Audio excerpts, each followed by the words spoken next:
People were fearful that we were coming away from the church or fracturing away, when in fact for us it was just the opposite. We believed that we were taking the body and blood of Christ into the corners of the community that could not reach church. Young people that often disengage with parish life can't come back. Either they're tattooed or their hair is funny or someone has said something to them and they're so broken that they can't heal. So we wish to take the meal of Christ into their lives wherever they're at. Welcome to Coffee with Bishop Suriel, a podcast for all things Coptic.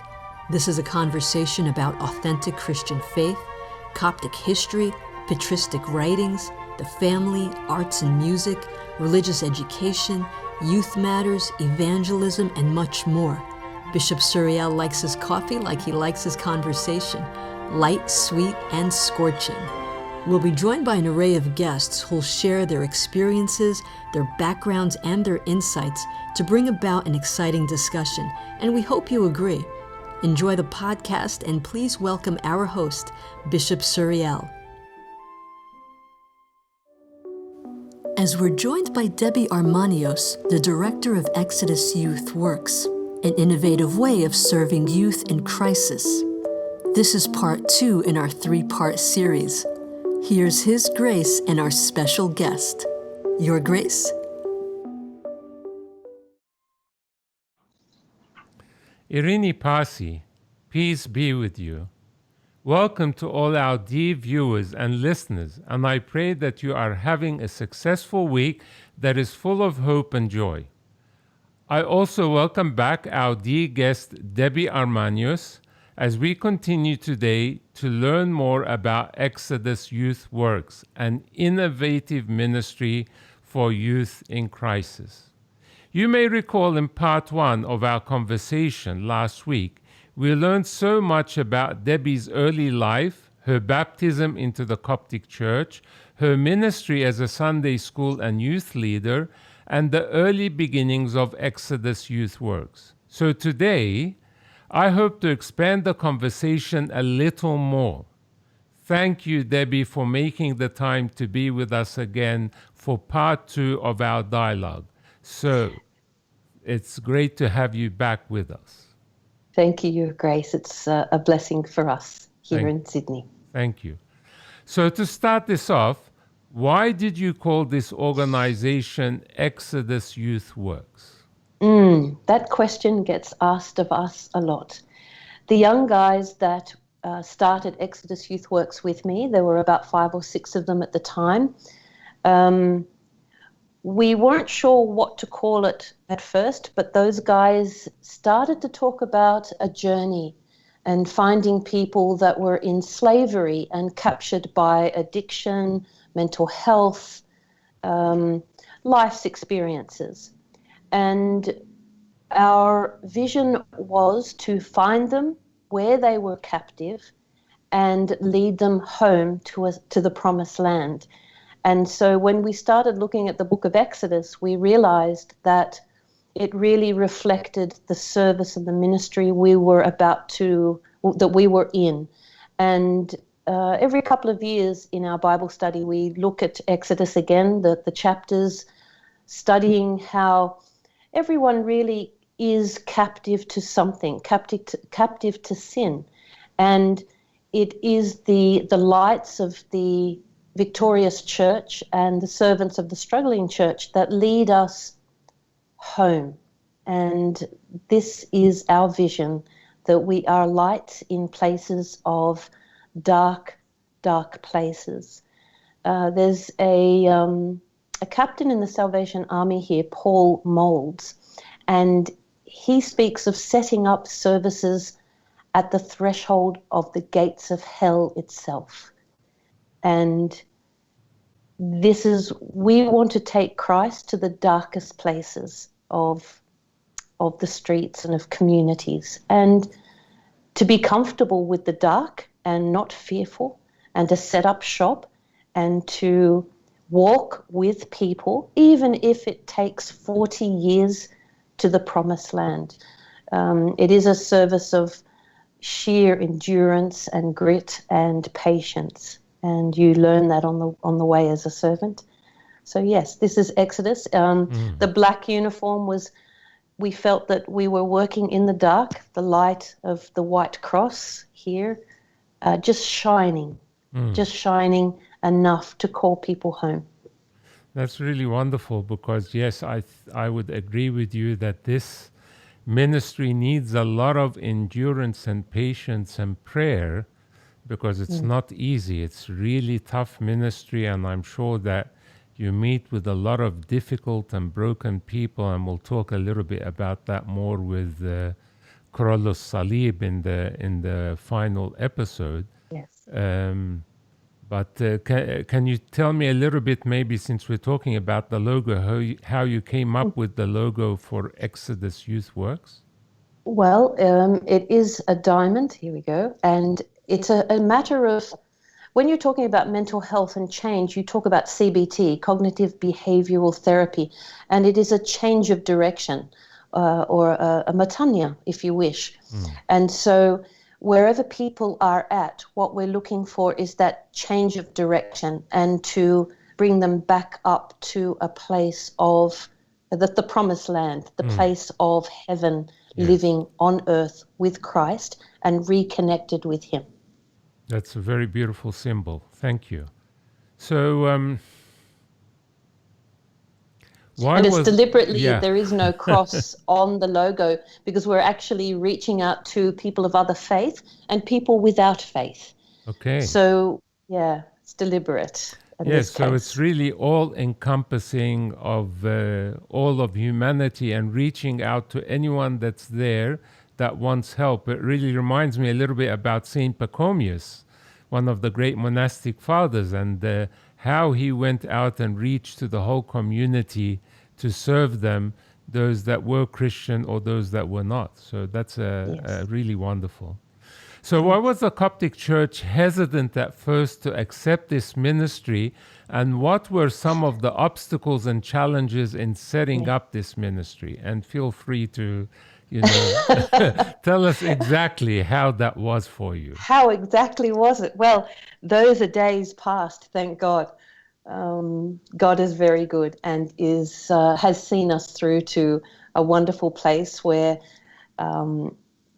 both the late Pope Shenouda III and our father, His Holiness Pope Tawadros II, have blessed us and walk with us. But yet, still there are a few that are uncertain. Why? Because I think our Orthodox background doesn't like, the word change is almost deadly. And so any new service outside of the standard Sunday school, youth, seniors is frowned upon. And again, I stress no longer, thank God. So in the beginning, in the early days, people were fearful that we were coming away from the church or fracturing away, when in fact for us it was just the opposite. We believed that we were taking the body and blood of Christ into the corners of the community that could not reach church. Young people that often disengage with parish life can't come back. Either they're tattooed, or their hair is funny, or someone has said something to them, and they're so broken that they can't heal. So we wish to take the meal of Christ into their lives wherever they're at. And of course, people said, well, how could you possibly be meeting in a church? In a park? You should bring them to church. Or you're not a church, you shouldn't do this. Or it's not headed by a priest. Although our board, our committee board, always has had a priest on it. We have Abuna Antonius Caldes with us. But, we have young people, and forgive me for saying this, but this is the raw truth. I've come across at least 3 or 4 young women of Coptic faith working as prostitutes. So how do you send a priest into such places? Very difficult. Yeah. And you were able to reach out to these people? Yes, actually, we have a lovely story where I was told that there was a young lady with a wonderful Coptic saint's name working in such an establishment. It took about 2 years, and it's not far from where we are. So I made friends with the owner, and Really? I'd go down with bottled water. So we've got bottled water, so I'd go down and I made friends with the owner, and that's what I can do as an Australian. The boundaries are less, and slowly, God opened the door, and our young lady is back home and safe. And Wow. yeah, she's beautiful. Wow, She's really that's an incredible story. and Tell me more. grace of This God. is fascinating for our audience. How did this develop that you were able to bring this young girl back into the bosom of the church and to the bosom of Christ? It is the grace of God alone. It took 2 years of finding where she was, confirming, trying to make contact, not being a threat to the establishment. And then one day, see how God works, her car broke down. Someone brought her here while her car was being fixed, and the story began. And really, there is no credit to us. God's grace was upon that day and continues to be. But God worked through you. He used you as a utensil to do his work. Yeah, well, yes, it is true, but who are we in such a situation? It's a very humbling situation, because this was a child that was lost and beaten up regularly, and really life is hard for some young people. We have young people that are struggling with sexual abuse, with physical abuse, with mental health, with addiction. And when you unpack these lives, it's very easy to say, oh, you're an addict and whatever. But when you unpack their lives, you will always find a hidden secret somewhere. And but the grace of God, it could be any of us. Yes. And how fortunate we, when I speak of we, our families are blessed with the knowledge of Christ and strong. But what if your parents do not emanate the Christ figure? What if your father is in fact the opposite? Yeah. We've got mental health. We've got a case at the moment where the mother has not left her bedroom for 9 years because of mental health. Oh my goodness. And who are we to judge this? This could be us in a heartbeat. Yeah. So rather than spending time on judgment and spending time on, oh my goodness, what have you been doing, young lady? It's exciting and it's wonderful to make contact with her.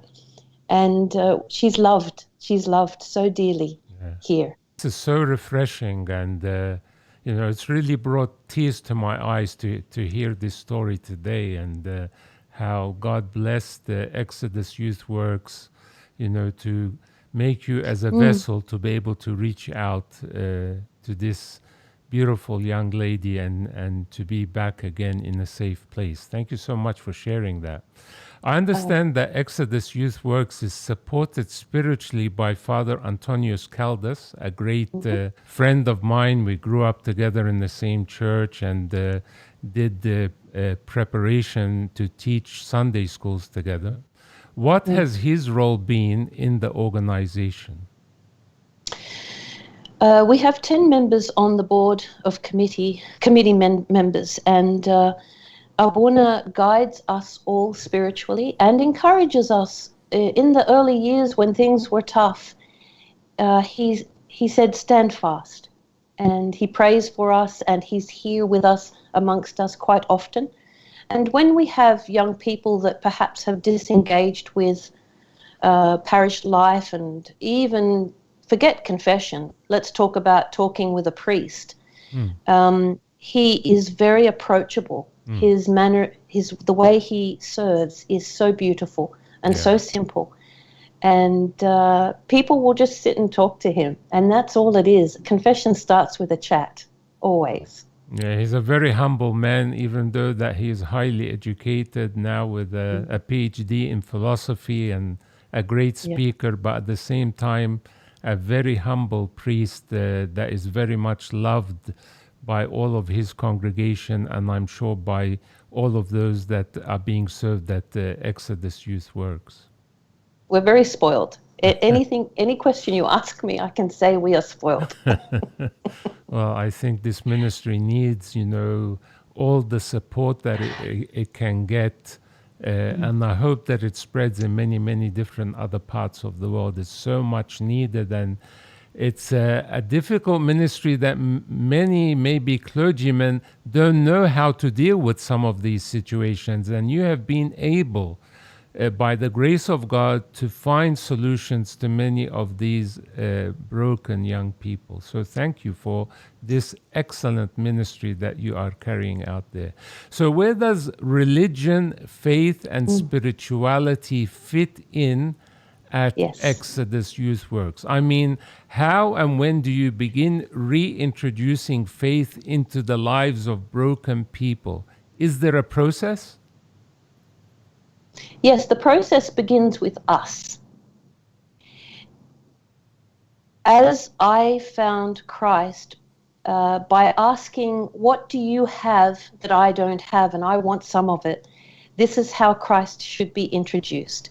And so without words, without preaching, let us have you here with us, let us wash your feet, come and work with us, bring your brokenness to the table.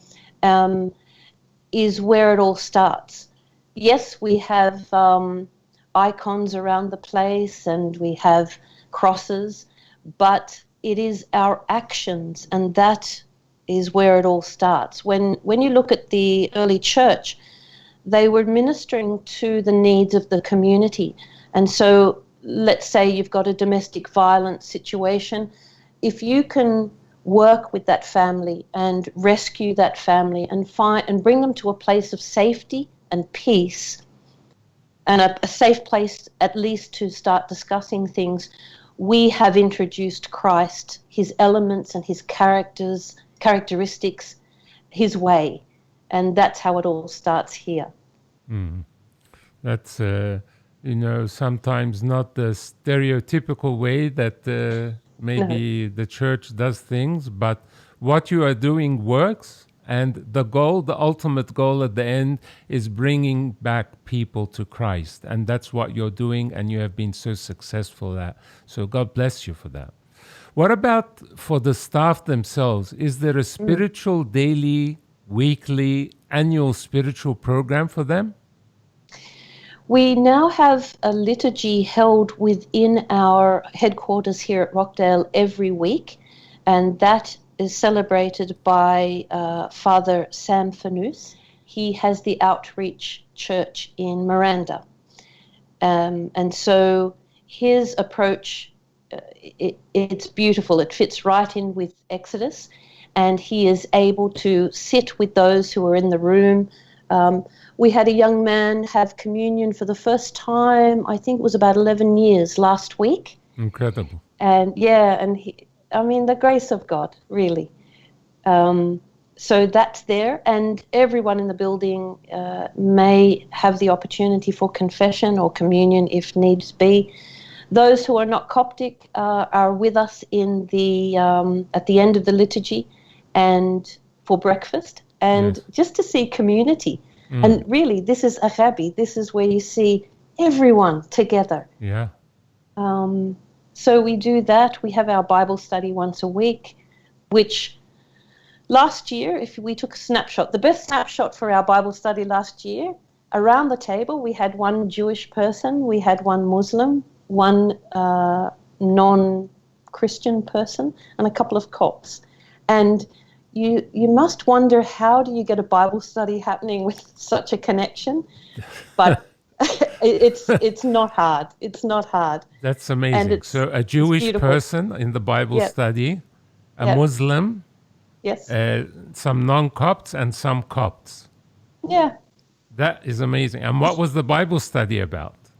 Well, we were looking at the book of Exodus. So we've just done this last year, concentrating again on that.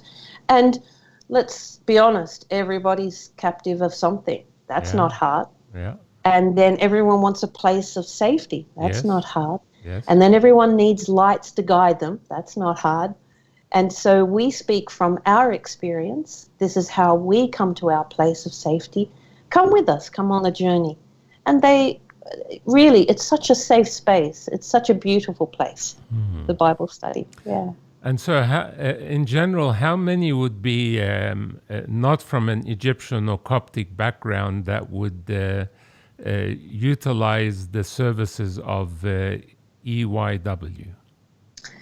Okay, so we're looking at we're funded by donations. 96% are by donations from the Coptic community, and a little bit, few grants, government grants, and some corporate sponsorship. So the majority of the people we serve, 90%, 85% would be from a Coptic or Christian background. Right. And then we have those who are referred to us via the mental health units, via the government or other organizations in the community. What Exodus is known for is never saying no. So most organizations will have a cutoff age or a prerequisite by which you can engage in an organization. We have none. So Exodus Youth Worx initially started with youth, but now our youngest is 9 months old and our eldest is 90. Oh my goodness. Yes. Yeah, So it's 90. It's 90. We have a seniors program, which is running actually at this time at Amber Abram Church in Peakhurst. So we provide a social worker. Today we're having a registered nurse teach them about the COVID and about how to stay safe. Yes. We take them on outings. We have lunches here. And so as we were in the beginning, when we were serving youth, we found that they were connected to families, and we had to extend our service to those families. So next year, God willing, in 2021, we become Exodus Community Services, because we've now breached well beyond the youth. Group. Yeah. Well, it's very clear that, your work is continuing to expand and to grow and to develop and to be able to serve people, more and more people, even outside of the Coptic community, and maybe many other organizations that are not doing that. But why a 9-month-old child that you are looking after? How is that happening? So there are refugees, both Coptic and non-Coptic, here in Australia. So they don't get any government funding. They won't get Medicare. They won't get a payment from Centrelink. They will be completely at the mercy of non-for-profits in the Australian community. So currently we have a single mum who's from Chile, and she had a new baby. He was 5 months old when we were introduced to them via another organization. So she needed somewhere to stay. She needed food and medical treatment because the baby had, his heart was on the wrong side of his body. So he needed couple of operations. So that young lady and her baby have lived with us now for, well over, nearly on 6 months now. She's now employed. The baby has had the operation. Incredible. He goes to a Coptic preschool, and the story is to a safe place now. It's a beautiful place. So you're able to rent an apartment for her? Yes. We've had a wonderful, a lot of Coptic community members will ring and say, we've got a granny flat or we've got a flat. Would you like to rent it? And of course, through donations and we come to an agreement and we take that rent on. And now the mum is working. She pays a little bit and we pay the rest. And that's how it works. We've got crisis accommodation. You were able to find work for her? Absolutely. God is good. God is good. That's wonderful. Amazing, that you can really reach out to people like that and, change their lives around, really. That's what you're really doing. And to care for that 9-month-old child and, to pay for all of the expenses for those necessary operations. I'm speechless, really. It's really, really great to hear all this incredible work. And I hope that the audience is touched by all of this and that they can donate generously to this wonderful cause of Exodus Youth Worx from around the world. In 2003, Pope Shenouda III blessed and approved this ministry. How did this take place? Was it an official letter, or you met His Holiness in Egypt and described what you were trying to establish? Well, look how God works. His Holiness knew myself and Magdi because he had had treatment with Magdi whilst in Sydney many times. So one of our board members travelled to Egypt and showed His Holiness the documents and the mission statement and some evidence of what we were doing, and he signed the document and sent his signature and his blessings back with that board member, someone from St. Mary's Church. And many times meeting with His Holiness and just explaining the service. It was new. And, we, as you said before, Your Grace, people weren't sure, but we knew it was biblical. And to have His Holiness's blessings really strengthened us to move forward. So that's how that happened. And when His Holiness Pope Tawadros, before he was ordained, he came as a bishop, and he met with us and looked at our constitution and our organization and blessed it and gave a donation and said, keep going. So he also signed the documents with his reign of being our father. That's really great to have two great patriarchs in His Holiness Pope Shenouda III and our current patriarch, His Holiness Pope Tawadros II, to support this ministry. I'm sure gives a great push forward and gives you a great inspiration to continue to do what you're doing, to get it from the head of the church like that. And many of our fathers, the bishops, have been with us on this journey, as yourself. You know us very well, and so we are visited and we are invited, and we serve alongside many dioceses now throughout the world. Yes, I know, and we'll talk about that a little bit later, the work that you're doing with the Exodus Youth Worx in South Africa and in the UK in particular, and also in Egypt with Bishop Martyros as well. Oh, we hope for that. What a wonderful place. Yeah. What a wonderful man. So how is it different from any other ministry in the Coptic Church? The methods that are used at Exodus Youth Worx are not stereotypical of a church service. And so how was that looked upon? With skepticism, I must say. I think the biggest difference is that we're not operating out of a church.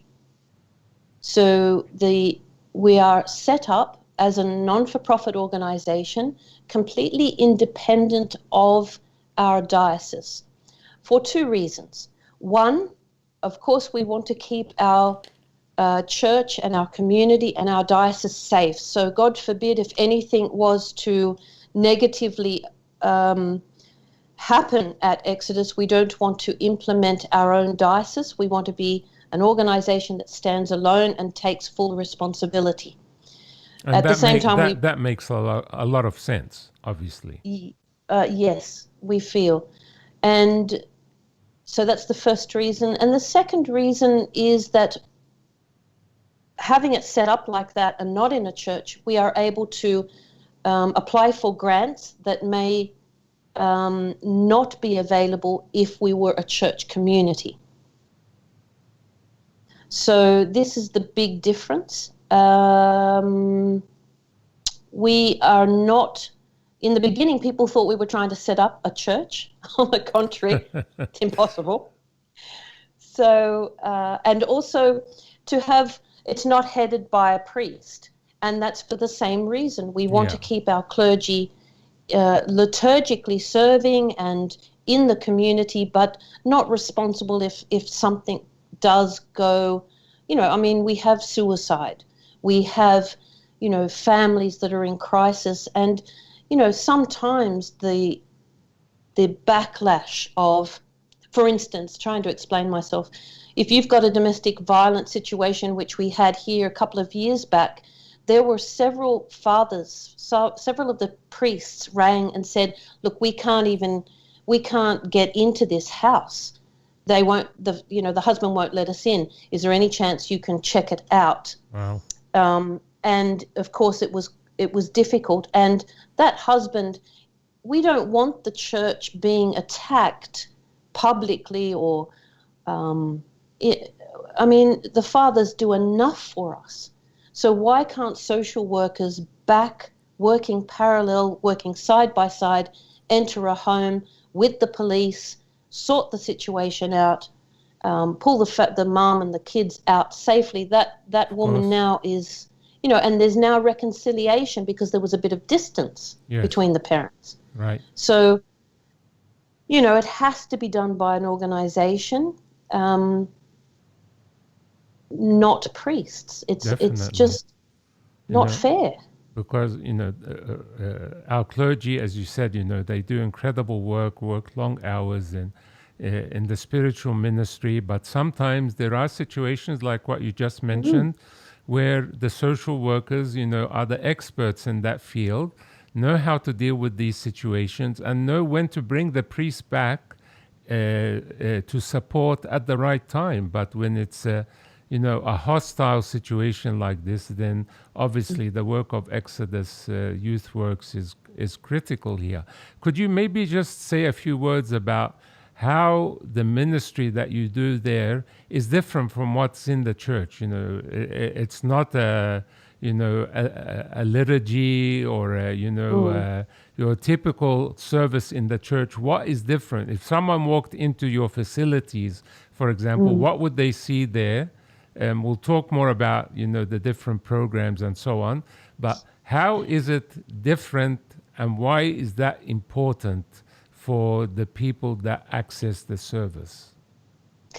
The big difference would be that there are paid staff. We have servants and volunteers, most definitely, but we are currently 9 staff, consisting of psychologists, counsellors, social workers, professionals in the field of community welfare. So in part 3, you will meet Kiro Salib, who is our welfare manager here. He's been, I think it's about 12, 15 years with the Australian Family Services as a senior case, as a manager of almost, I think, all of New South Wales. And he's Coptic. And look at how God provides.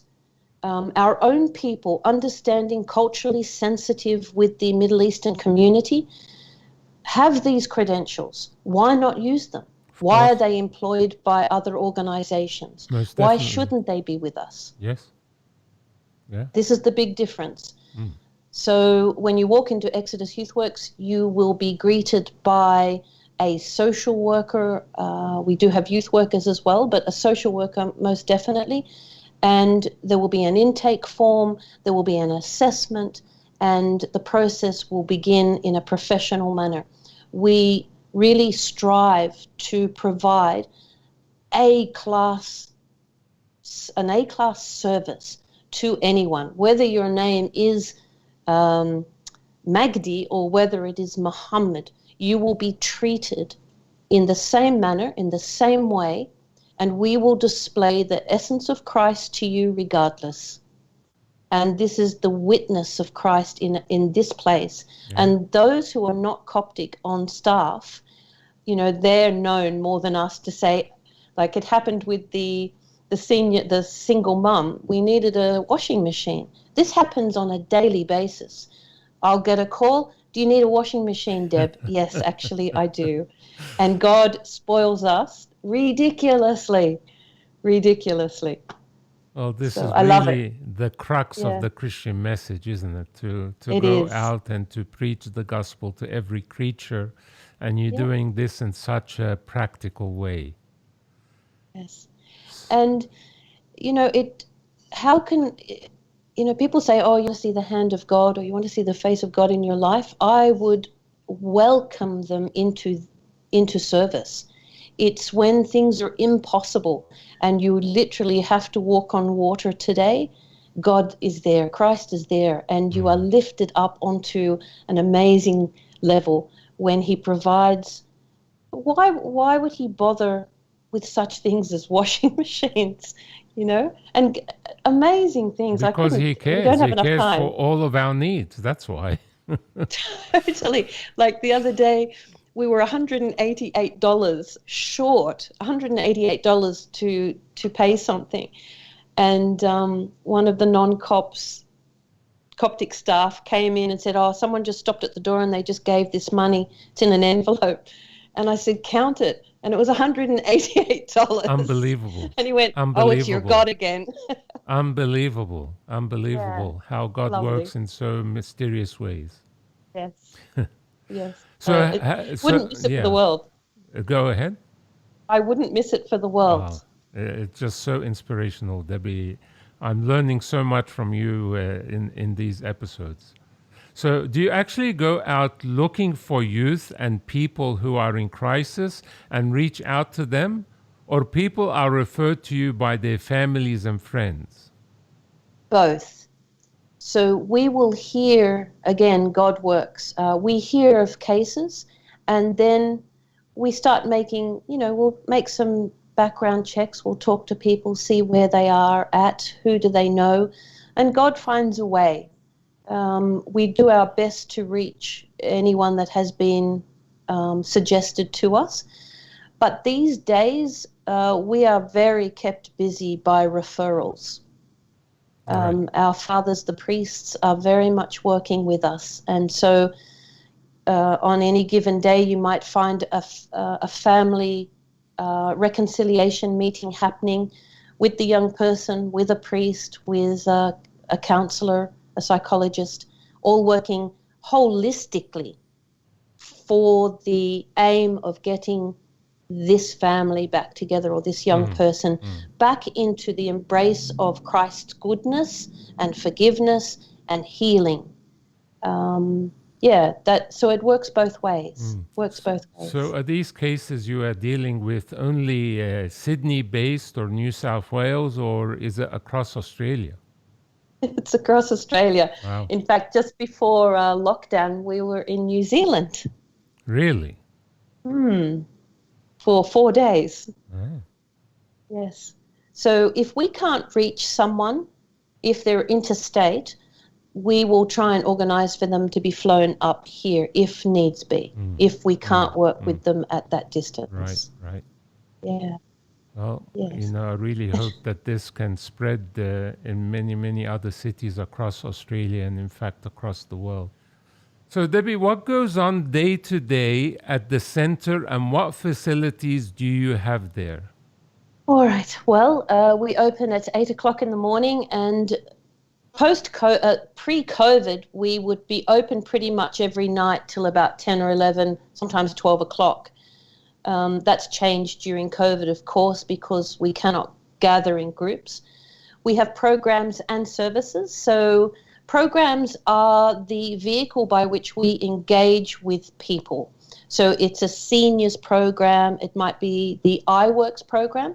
iWorks is a program that it's a pre-employment program. Young people often have dropped out of school. They're unemployed. They need to be able to learn how to show up on time, not to use your mobile phone, not to yell at the boss.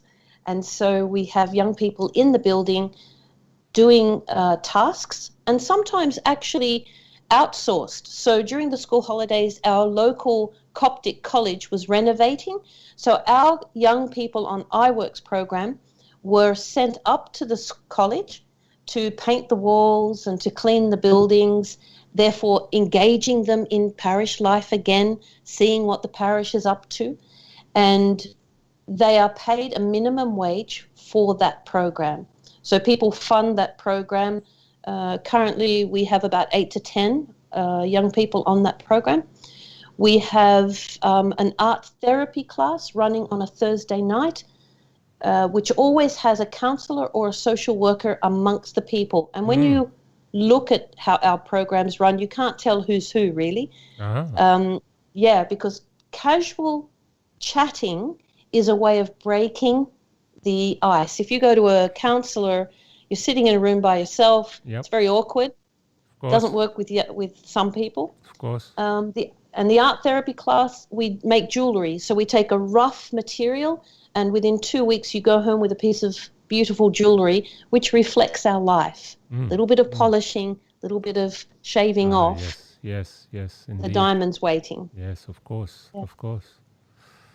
So how has the life, work, and struggles of Saint Archdeacon Habib Gerges inspired you when you were feeling down or broken, or things were not going in the right direction, or you were met with resistance in your ministry? At this point, I have to thank you for your book, which is on my desk and not far from me many days. Having it with all the history and the research you did brought forth the stories I had heard of. That's Saint not why Habib I mentioned this question, by the way. But thank you. Go on. Well, if I move my camera, you will find that he is just above me. And, what can I say? You know more, Your Grace, of the life of Habib Gerges. But in the beginning, Sunday school had its challenges, believe it or not. 100 years later, we all just take Sunday school for granted. And Saint Habib Gerges displayed amazing grit and amazing perseverance, knowing that what he was trying to achieve was for the glory of God and for his people, his children. And so, my book is highlighted all over the place where he talks of, imagine, I've had both popes okay with Exodus. Imagine if the Pope wasn't okay with Exodus. So not so harsh as dear Saint Habib, but certainly within a community that doesn't like change, his spirit of endurance has, well before your book, been with me for many, many, many years. Many years. So I'm very grateful that you did all that research. Thank you for that. And he's certainly a very inspirational figure, both in my life and I think for the church, and many people still learning much more about him, the resilience that he showed in his ministry and not giving up when things got very tough. And I'm sure that has been an inspiration for you as well in your ministry as the director of Exodus Youth Worx. Most definitely. So, I am sure that our dear viewers and listeners would agree that Debbie has certainly enriched us about this innovative ministry and taught us much about resilience. Resilience when you are met with obstacles or resistance even. Certainly, Saint Habib Gerges can teach us so much about resilience and how to persevere in the midst of the storm and not give up. Debbie also has had her fair share of such obstacles, but by the grace of God, she was able to overcome and pushed forward. So I have a question for you at the end of this part 2. When you have met with difficult situations or obstacles at work or in your ministry, or perhaps at home with a brother or sister, or even as a parent with a certain family crisis, how have you dealt with it? Did you place Christ at the center of the problem, or did you deal with it alone or in a worldly way? Think about that this week. And the prayer. Ask the Lord Christ in your prayers this week to lift you up when you feel weak or unable to overcome a person who resists you. Or when you want to try a new innovative idea in your ministry and you are met with resistance, perhaps from your priest or older colleague in the ministry. Remember that the Lord will fight for you and you shall hold your peace. Yes, indeed. Remember these two important words, hold and peace. Stand strong and steadfast. That is what hold means here. And always be at peace. Do not let any situation or person remove the peace of God from your heart. Stay safe and well, and until next week, be inspired by the Holy Spirit. Be sure to tune in next week for part 3 in this 3-part series. His Grace will be joined again by Debbie Armanios, the director of Exodus Youth Worx, and also by Kiro Salib, the welfare manager of Exodus Youth Worx. Don't miss out on learning more about this incredible and important work that needs to be emulated in so many parts of the world. To join the conversation, please visit our website, coffeewithbishopsuriel.org. And don't forget, after you listen, you can really help out by rating the show. Thank you for listening to Coffee with Bishop Suriel, a podcast for all things Coptic. To join the conversation, please visit our website, coffeewithbishopsuriel.org. And always remember, the best way to start any morning is with God and a cup of coffee.